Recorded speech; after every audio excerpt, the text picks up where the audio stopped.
नमस्कार, आपके साथ मैं हूं सुमेरा खान। सत्ता के सभी न्यूज मित्रों का स्वागत है। सबसे पहले सत्ते पे सत्ता, यानी 7 खबरें और दिलचस्प जानकारियां एक साथ। आज पहले आपको उत्तराखंड के चमोली से उठी कुछ हिंदू मुस्लिम चिंगारियां दिखाएंगे, जिसकी वजह से एक ऐसा नफरती फरमान जिसमें विशेष समुदाय के लोगों को 31 दिसंबर तक इलाका, घर और दुकान छोड़कर जाने के लिए कहा गया है। इस पर कैसे धर्म क्लेश शुरू हुआ है, ये देखिएगा। फिर जस्टिन ट्रूडो के खालिस्तान सुरक्षा बल की बात करेंगे, जिनकी पुलिस में भारत का एक भगोड़ा और वांटेड आतंकी शामिल है। नाम है संदीप सिंह सिद्धू उर्फ सनी। इस आतंकी पर क्या आरोप है और भारत ने इसे लेकर कनाडा से क्या मांग की है, ये भी बताएंगे। आज जम्मू कश्मीर से भी बड़ी खबर आई है। सूत्रों के अनुसार जम्मू कश्मीर को पूर्ण राज्य का दर्जा देने के प्रस्ताव को उपराज्यपाल ने मंजूरी दे दी है। गुरुवार को पूर्ण राज्य के दर्जे की बहाली के लिए मुख्यमंत्री उमर अब्दुल्ला की कैबिनेट ने प्रस्ताव पास किया था। फिर एक राजनीतिक कुंजी महाराष्ट्र पर खोलेंगे, जहां सीटों को लेकर महाराष्ट्र विकास अघाड़ी में तो कलेश मचा है, लेकिन एनडीए में सीट वाला फॉर्मूला तय हो गया है। गृह मंत्री अमित शाह के घर इसे लेकर एनडीए के घटक दलों की एक बैठक भी हुई। इस मीटिंग से क्या निकला, ये भी देखिएगा। फिर एक खबर हरियाणा में पराली जलाने पर एफआईआर के आदेश की, जिस पर अब मुख्यमंत्री नायब सिंह सैनी के बयान से एक बड़ा क्लेश हो गया है, जिस पर विपक्ष यू टर्न वाला कटाक्ष कर रहा है। सीएम का ये बयान क्या है और पहले क्या आदेश दिया था, इस पर भी हमने एक कुंजी तैयार की है। आज इंडियन एयरलाइंस की 30 से ज्यादा फ्लाइट में बम होने की फर्जी धमकियां मिली, जिसके बाद कई फ्लाइट्स की इमरजेंसी लैंडिंग करानी पड़ी। पिछले एक हफ्ते में 50 से ज्यादा विमानों को बम की धमकी मिल चुकी है, जिसकी वजह से एयरलाइंस को अब तक 80 करोड़ रुपए का नुकसान हो चुका है। और बेंगलुरु टेस्ट क्या टीम इंडिया के हाथ से निकल जाएगा? ये सवाल इसलिए क्योंकि भारत ने न्यूजीलैंड को 5वें दिन के लिए सिर्फ 107 रनों का लक्ष्य दिया है। चौथे दिन टीम इंडिया की दूसरी पारी 462 रनों पर ऑल आउट हो गई। सत्ता में आज, लेकिन सबसे पहले बात उन पहाड़ों की जहां मौसम का तापमान तो लगातार गिरता जा रहा है, लेकिन धर्म वाली आग और मजहबी चिंगारियों से सामाजिक माहौल में गर्मी बढ़ती जा रही है। हिमाचल में अवैध मस्जिद वाले धर्म युद्ध के कई एपिसोड आपने सत्ता में देखे, लेकिन अब हिंदू मुस्लिम वाला ये क्लेश उत्तराखंड के चमोली में पहुंच चुका है, जहां हिंदू व्यापारियों की रैली और उनके एक नफरती फरमान से प्रशासन और धर्म विशेष के लोगों के माथे पर तनाव वाली लकीरें हैं। हमारे पास इसके कुछ वीडियो भी आए हैं, जिसमें भड़काऊ नारे हैं, विशेष समुदाय के प्रति गुस्सा है। वजह है इलाके में हुई कुछ आपराधिक गतिविधियां, जिसके आरोप धर्म विशेष के लोगों पर लगे थे। इसी के बाद चमोली के खानसर टाउन में मौजूद मायथान क्षेत्र में हिंदू व्यापारियों ने एक रैली निकाली और फिर एक विवादित प्रस्ताव पास किया, जिस पर धर्म क्लेश हो गया है। दरअसल रैली में शामिल हिंदू समुदाय के व्यापारियों ने चमोली के मायथान क्षेत्र में रहने वाले विशेष समुदाय के 15 परिवारों को नफरती अल्टीमेटम दिया है। इसमें कहा गया है कि विशेष समुदाय से जुड़े 15 परिवार 31 दिसंबर तक इलाका छोड़कर चले जाएं। दावा है इनमें वो लोग शामिल हैं जिनका पुलिस वेरिफिकेशन नहीं है और ये सभी इलाके में किसी न किसी रूप में व्यापार कर रहे हैं। इसीलिए अब चमोली के खानसर टाउन में हिंदू व्यापारियों ने एक प्रस्ताव पास किया है। इसे लेकर खानसार मार्केट में हिंदू व्यापारियों ने एक रैली भी निकाली, जिसे चेतना रैली का नाम दिया गया और इसमें कुछ भड़काने वाले नारे भी लगाए गए। प्रस्ताव में यह भी कहा गया है कि विशेष समुदाय के लोगों को अगर कोई धर्म या दुकान किराए पर देगा, घर या दुकान किराए पर देगा, तो मकान मालिकों पर 10,000 रुपए का जुर्माना लगाया जाएगा। हिंदू समुदाय की बैठक में यह भी तय हुआ है कि कोई भी स्थानीय व्यक्ति बाहर से काम के लिए किसी भी मुस्लिम समुदाय के शख्स को नहीं बुलाएगा, क्योंकि दावा है कि ऐसे लोग खुद तो आते ही हैं, साथ में 8 से 10 और लोगों को लाते हैं, जिससे इलाके में मुसलमानों की संख्या बढ़ती जा रही है। अब हिंदू व्यापारियों के इस फरमान से उत्तराखंड के चमोली में धार्मिक नफरत वाली आग तेजी से फैलने की आशंका है। हिंदू व्यापारियों का तर्क है कि इलाके का माहौल खराब होने का डर है, जबकि मुस्लिम समुदाय से जुड़े लोगों का कहना है कि वो लंबे वक्त से यहाँ रह रहे हैं और ऐसे फरमानों से सद्भाव बिगड़ सकता है। हिंदू समुदाय का तर्क है कि ऐसे कदम उठाना अभी से जरूरी है ताकि हिंदुओं और हिंदू महिलाओं के प्रति अपराध ना हो, जबकि इलाके में रहने वाले मुसलमानों का कहना है कि वो किसी भी आपराधिक गतिविधि में शामिल नहीं हैं। हिंदू व्यापारियों का कहना है कि संदिग्ध और आपराधिक गतिविधि में शामिल लोगों को इलाके में व्यापार नहीं करने देंगे, जबकि मुस्लिम समुदाय के लोगों का तर्क है कि उन्हें बाजार से बेदखल करने की कोशिश है। वैसे तो इस देश में कोई भी किसी को ना धर्म या जाति के आधार पर हटा सकता है, ना काम करने से रोक सकता है। क्योंकि ये देश के कानून और संविधान के खिलाफ है। इसीलिए चमोली के धर्म कलेश से जुड़ी चिंगारियां चिंता का बड़ा वजह है।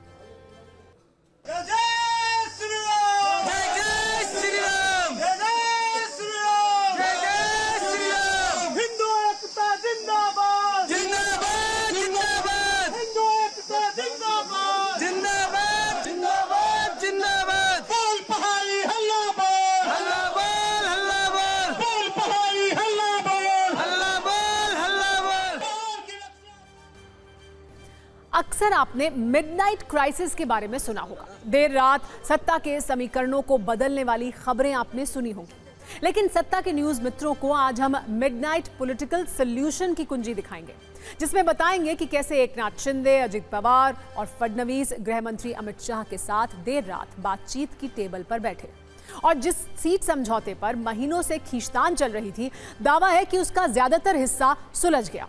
ये खबर महाराष्ट्र में हुए राजनीतिक डेवलपमेंट पर आधारित है। इसी कुंजी में हम आपको ये बताएंगे कि कैसे राष्ट्रीय स्वयंसेवक संघ हरियाणा वाले माइक्रो मैनेजमेंट की प्लानिंग महाराष्ट्र में कर रहा है।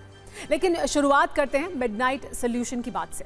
दरअसल महाराष्ट्र में बीजेपी, शिवसेना शिंदे गुट और एनसीपी अजित पवार के बीच सीटों का बंटवारा लंबे समय से अटका हुआ था। चुनाव की तारीखों का ऐलान हो चुका है। 22 तारीख से नामांकन शुरू हो जाएगा, लेकिन अब तक समझौते का ऐलान नहीं हुआ था, जिसके बाद कल देवेंद्र फडणवीस, एकनाथ शिंदे और अजित पवार तीनों स्पेशल फ्लाइट से दिल्ली पहुंचे। पहले देवेंद्र फडणवीस ने गृह मंत्री अमित शाह से अकेले में मुलाकात की। इसके बाद रात के 11 बजे एकनाथ शिंदे, अजित पवार और फडणवीस तीनों की अमित शाह से मुलाकात शुरू हुई। इन चारों नेताओं की बैठक 2.5 घंटे तक चली, जिससे समझौते का फॉर्मूला निकला। सूत्रों के मुताबिक इस बैठक के बाद सीट बंटवारे का जो फॉर्मूला निकल कर आया, उसके मुताबिक बीजेपी 155 से 160, शिवसेना शिंदे गुट 75 से 80 सीट, एनसीपी अजित पवार गुट 50 से 55 सीटों पर चुनाव लड़ सकती है। सूत्रों के मुताबिक 215 सीटों पर कोई विवाद नहीं है। बची हुई 73 सीटों में से 40 से 50 सीटों पर चर्चा हुई है। अब भी करीब 5 से 7 सीटों पर फैसला होना बाकी है। बगावत से बचने के लिए कुछ सीटों की घोषणा आखिरी वक्त पर ही की जाएगी। जिस पार्टी के योग्य उम्मीदवार होंगे वो सीट उसे दी जाएगी। सीएम पद का फैसला चुनाव के बाद लिया जाएगा। मंत्रिमंडल में किसके कितने मंत्री होंगे, इसकी चर्चा भी बाद में होगी। बैठक में महागठबंधन के घोषणा पत्र पर भी चर्चा हुई और यह तय हुआ कि सीट शेयरिंग का ऐलान मुंबई में प्रेस कॉन्फ्रेंस में होगा। और इस तरह से देर रात 2.5 घंटे की बैठक में सब कुछ तय करने की कोशिश हुई और ये भी दिखाने की कोशिश हुई कि भले ही सीटों का ऐलान नहीं हुआ है, लेकिन ज्यादा मतभेद नहीं है। दूसरी तरफ महाविकास अघाड़ी में सीटों के बंटवारे पर तो मतभेद है ही, बयानों में भी खटास है और अब ये दूरियां जमीन पर दिखने भी लगी हैं। दरअसल अभी महाराष्ट्र में महाविकास अघाड़ी में सीटों का बंटवारा नहीं हुआ है, लेकिन समाजवादी पार्टी ने अपने 4 उम्मीदवारों का ऐलान कर दिया है और कहा है कि 2 विधायक तो उनके पहले से ही हैं, जबकि इस बार 12 सीटें उनकी पार्टी को चाहिए। जिन 4 उम्मीदवारों के नामों का ऐलान हुआ है उनके नाम हैं मुंबई के शिवाजी नगर से अबू आसिम काजमी, भिवंडी पूर्व से रईस शेख, मालेगांव से निहाल अहमद उर्फ साइने हिंद और भिवंडी पश्चिम से रियाज आजमी। आजकल समाजवादी पार्टी के अध्यक्ष अखिलेश यादव महाराष्ट्र के ही दौरे पर हैं। पिछले 2 दिनों से बारिश के दौरान भाषण देने वाले वीडियो भी काफी वायरल हैं। अखिलेश यादव ने दावा किया है कि आज देर रात तक सीट शेयरिंग के प्लान को पूरा कर लेंगे। संजय राउत ने कहा कि उद्धव ठाकरे और अखिलेश यादव के बीच बातचीत हुई है, मतभेद नहीं है। कांग्रेस ने कहा है कि महाविकास अघाड़ी एक साथ चुनाव लड़ेगी। एमडीए के बीच कोई मतभेद नहीं है।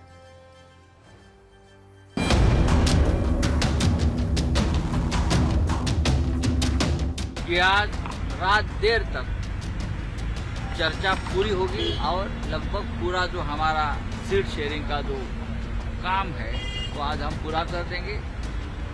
मुझे लगता है अभी हमारे में कोई भेद मतभेद कुछ नहीं। देखो, हम महाविकास अघाड़ी करके ही चेहरा करके सामने जाने वाले और मैं, शरद पवार जी और उद्धव जी, हमने तीनों ने ऐलान कर दिया है कि महाविकास अघाड़ी करके हम आगे जाएंगे।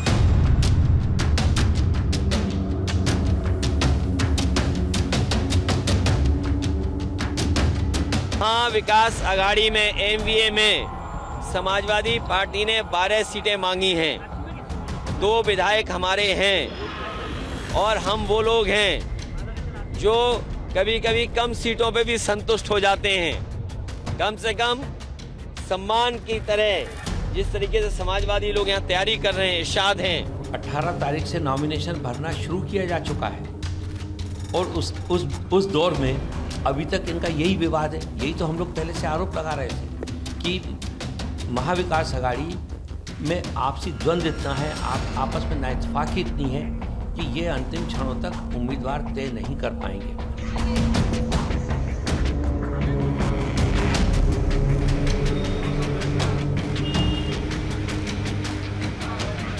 और महाविकास आघाड़ी का तबीयत भी ठीक है।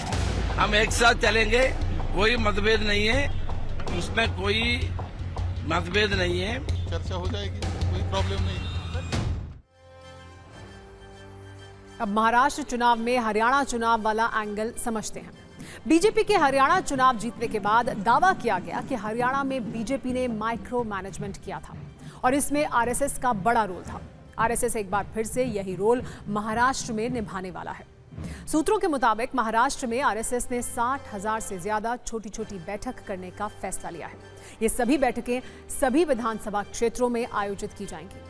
इस छोटी छोटी बैठकों में अलग अलग वर्ग और समाज के लोगों को बुलाया जाएगा। लोगों को महाराष्ट्र में महायुति की सरकार की जरूरत बताई और समझाई जाएगी। महाराष्ट्र में आरएसएस ने ओबीसी, एससी, एसटी समाज के बीच माइक्रो मैनेजमेंट के तहत काम किया है। जानकारी के मुताबिक आरएसएस ओबीसी के 353 उपजातियों, एससी के 59 उपजातियों, एसटी की 25 उपजातियों और 29 घुमंतु जातियों के बीच अलग अलग कार्यक्रम चला रही है। सह सरकार्यवाह अतुल लिमय को जिम्मेदारी दी गई है। अतुल लिमय ने महाराष्ट्र के लिए कार्य योजना बनाते हुए जमीन पर काम करना शुरू भी कर दिया है। इतना ही नहीं, संघ से मिले दिशा निर्देश के बाद बीजेपी ने भी दलित समुदाय के बीच आउटरीच तेज कर दी है। बीजेपी और आरएसएस की नजर दलित समुदाय के बौद्ध बने बड़े दलित वोटर वर्ग पर है। इसीलिए इस वर्ग के बीच बीजेपी बड़ा आउटरीच कार्यक्रम चला रही है। केंद्रीय मंत्री किरण रिजिजू ने अब तक करीब 200 सभाएं बौद्धों के बीच की हैं। किरण रिजिजू को मोदी कैबिनेट के बौद्ध चेहरे के तौर पर प्रोजेक्ट किया जाता है। बाला साहेब ठाकरे ने जिस धरती पुत्र आंदोलन को चलाया था, उसमें शामिल मुंबई और कोंकण बेल्ट की सभी 5 जातियों को बीजेपी और शिंदे सेना से जोड़ने का भी प्रयास काफी तेजी से किया जा रहा है। ठाकरे परिवार से नजदीकी रख रहे इन जातियों को समझाया जा रहा है कि उद्धव ठाकरे की कार्य पद्धति बाला साहेब की कार्य पद्धति के विरुद्ध है। इस क्रम में आरएसएस की ओर से लगातार मुंबई और ठाणे बेल्ट के प्रभु पठारे, आगरी कोली, सीकेपी दैव्य ब्राह्मण जातियों के बीच कार्यक्रम चलाया जा रहा है।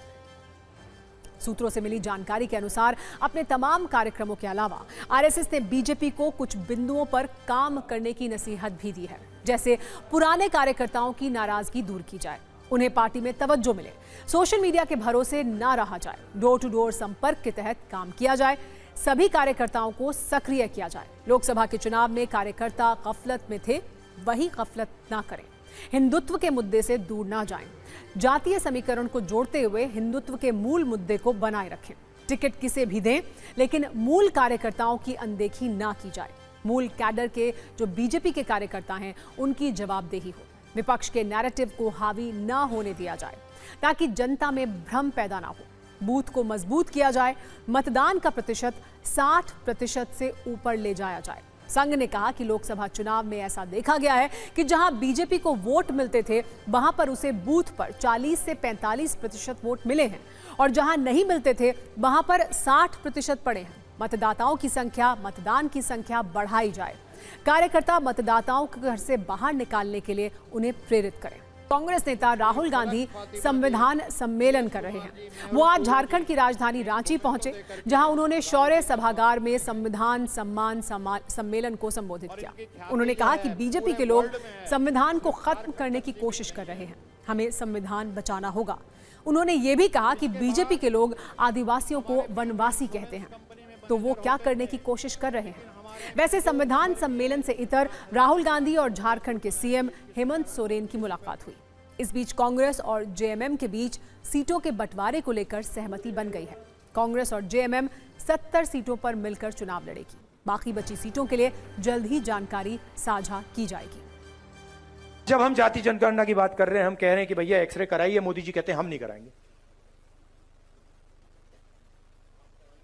कैसे नहीं कराओगे? अगर आप नहीं कराओगे हम कराएंगे। और ये जो 50% का बैरियर है ना, इसको अब कोई शक्ति नहीं रोक सकती है। जो करना है कर लो, जो करना है कर लो, आज नहीं तो कल। जो करना है कर लो, आज नहीं तो कल। जाति जनगणना, इंस्टीट्यूशनल सर्वे, 50% की जो दीवार है, ये कार्रवाई होगी ही होगी। और इस वक्त की बड़ी खबर झारखंड से ही जुड़ी हुई। झारखंड में बीजेपी के 66 उम्मीदवारों का ऐलान हो गया है, सूची आ गई है। इससे जुड़ी बड़ी जानकारी है कि सरायकेला से चंपई सोरेन को उम्मीदवार बनाया गया है, जामताड़ा से सीता सोरेन को टिकट मिला है, धनबाद से बाबूलाल मरांडी को, और पहली लिस्ट में 11 महिलाओं को टिकट दिया गया है। इस पर और ज्यादा जानकारी के लिए हमारे साथ TV9 भारतवर्ष के पॉलिटिकल एडिटर अमोद राय जुड़ गए हैं। अमोद, कुछ बड़े नाम हमने भी बताए दर्शकों को, लेकिन पहली नजर में जब आप इस सूची को देख रहे हैं 66 नामों की, तो क्या बड़ी रणनीति बीजेपी की दिखाई देती है? क्या बड़े हाइलाइट्स हैं? देखिए, मैं प्राथमिक दृष्टि में इसको जो देखता हूं, इसमें सबसे जो महत्वपूर्ण बात यह है कि इसमें बीजेपी ने कोई फार्मूला नहीं लगाया है, विनेबिलिटी को फैक्टर माना है, और तमाम नेताओं को जो टिकट दिया गया है उसमें जीत सबसे ऊपर रखा गया है। खास बात जो देखने को मिल रही है कि इसमें 11 महिलाओं को स्थान दिया गया है, 66 में से 11 महिलाओं को टिकट दिया गया है। और साथ ही मैं आपको बताऊं कि इसमें 4 जो लोकसभा चुनाव बीजेपी के प्रत्याशी हार गए थे उनको टिकट दिया गया है, जैसे कि जामताड़ा से सीता सोरेन जो शिबू सोरेन की बहू ही हैं, उनको टिकट दिया गया है। समीर उरांव जो बिशुनपुर से टिकट दिया गया है, ये भी लोकसभा चुनाव हार गए थे। सुदर्शन भगत जो चुनाव हार गए थे, केंद्र में मंत्री थे, उनको भी टिकट दिया गया है। गीता कोड़ा जो मधु कोड़ा की पत्नी है, उनको भी चुनाव में टिकट दिया गया है। तो विनेबिलिटी सबसे आगे रखा गया है, कौन चुनाव जीत सकता है इसको ध्यान में रखा गया है। इसके साथ ही इसमें परिवारवाद पे का जो आरोप बीजेपी बार बार लगाती है, तो उस पर भी आरोप लगाया जा सकता है, लगाएंगे विपक्ष वाले, क्योंकि इसमें अर्जुन मुंडा की पत्नी को टिकट दिया गया। हालांकि अर्जुन मुंडा चुनाव नहीं लड़ रहे हैं, लेकिन उनकी पत्नी गीता मुंडा चुनाव लड़ रही हैं। इसके साथ ही चंपई सोरेन के बेटे को चुनाव लड़ाया जा रहा है, इसमें उस पर भी प्रश्न उठाया जा सकता है। और इसके साथ रघुवर दास की जो बहू हैं, जो रघुवर दास अभी फिलहाल गवर्नर हैं, उनकी बहू को भी टिकट दिया गया है। तो विपक्षी दल निश्चित तौर पे इन मुद्दों पर अटैक कर सकते हैं। कितनों का टिकट कटा है अभी उसका आकलन हम कर रहे हैं, लेकिन ये साफ तौर पे सशरी निगाह में देखने पे लग रहा है कि तकरीबन 5-6 लोगों का टिकट कटा हुआ है, उसका अभी आकलन करना बाकी है। जी, जाहिर सी बात है, इसमें से और बहुत सी खबरें निकलकर सामने आएंगी, लेकिन इस शुरुआती जानकारी के लिए 66 उम्मीदवारों का ऐलान, बीजेपी की पहली सूची झारखंड के लिए बहुत शुक्रिया अमोद। सत्ता में अब ये देखिए कि हिंदुस्तान के कूटनीतिक प्रभाव को बढ़ाने वाला पुतिन बूस्टर क्या है। आज एक बार फिर पूरी दुनिया में भारत और पीएम मोदी के कूटनीतिक प्रभाव की चर्चा हो रही है। इसकी वजह है रूस के राष्ट्रपति पुतिन का वो बयान जो उन्होंने पीएम मोदी को लेकर दिया है, वो भी ऐसे वक्त में जब पीएम मोदी रूस के दौरे पर जाने वाले हैं, जब सिर्फ 72 घंटे के बाद रूस के कजान में ब्रिक्स सम्मेलन होने वाला है। उससे ठीक पहले पुतिन ने अपने परम मित्र नरेंद्र मोदी के लिए कुछ ऐसे शब्द कह दिए जिसके बाद भारत के कूटनीतिक संतुलन की चर्चा होने लगी। निश्चित तौर पर बहुत से देशों को भारत का बैलेंस चुभ भी रहा होगा। दरअसल शुक्रवार को पुतिन ब्रिक्स समिट से पहले विदेशी पत्रकारों से बातचीत कर रहे थे। इस दौरान पत्रकारों के सवालों का जवाब देते हुए उन्होंने 2 बयान दिए। पहले बयान में उन्होंने रूस यूक्रेन युद्ध को रोकने के लिए पीएम मोदी की पहल की तारीफ की और कहा कि नरेंद्र मोदी यूक्रेन युद्ध को लेकर बहुत फिक्रमंद रहते हैं। जब भी उनसे बातचीत होती है वो हर बार इस मुद्दे को उठाते हैं और अपने विचार रखते हैं। इसके लिए पुतिन ने अपने दोस्त पीएम मोदी का आभार भी जताया। वहीं दूसरा बयान उन्होंने रूस में भारतीय फिल्मों के प्रभाव को लेकर दिया। बॉलीवुड फिल्मों की तारीफ करते हुए कहा कि रूस में भारतीय फिल्में बहुत ज्यादा देखी जाती हैं। रूस में एक स्पेशल टीवी चैनल है जिस पर 24 घंटे भारतीय फिल्में दिखाई जाती हैं। वैसे भी हमेशा से भारत का सांस्कृतिक प्रभाव रूस में बहुत ज्यादा रहा है और यही बात पुतिन ने प्रेस कॉन्फ्रेंस में खुलकर बोल भी दी। पुतिन के बॉलीवुड प्रेम की पूरी कहानी आपको आगे बताएंगे। पहले बात करते हैं कूटनीतिक मित्रता वाली कुंजी की, जिसमें 2 देशों की मित्रता है, एक दूसरे पर भरोसा है और बॉलीवुड फिल्मों की भाषा में कहें तो संकट के समय में भी हम साथ साथ हैं वाला रिश्ता है। यही वजह है जो पुतिन यूक्रेन युद्ध को लेकर अमेरिका की नहीं सुन रहे हैं। वो बार बार भारत की तारीफ कर रहे हैं, आभार जता रहे हैं।